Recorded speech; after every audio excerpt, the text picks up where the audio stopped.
ಪೊಲೀಸರ ಮೇಲೆ ಗುಂಡಿನ ದಾಳಿ ನಡೆಸಿ ಪರಾರಿಯಾಗಿದ್ದ ಡಿ ಗ್ಯಾಂಗ್ನ ಲೀಡರ್ ಸೇರಿದಂತೆ 4 ಆರೋಪಿಗಳನ್ನು ಬಂಧಿಸುವಲ್ಲಿ ಪೊಲೀಸರು ಯಶಸ್ವಿಯಾಗಿದ್ದಾರೆ.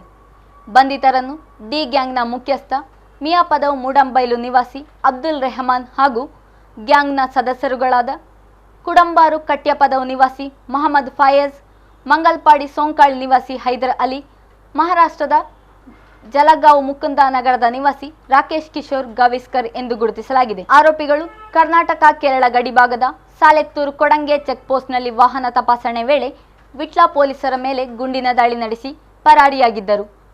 ಇವರ ಬಂಧನಕ್ಕೆ ಪೊಲೀಸರು ವ್ಯಾಪಕ ಕಾರ್ಯಾಚರಣೆ ನಡೆಸಿದ್ದರು.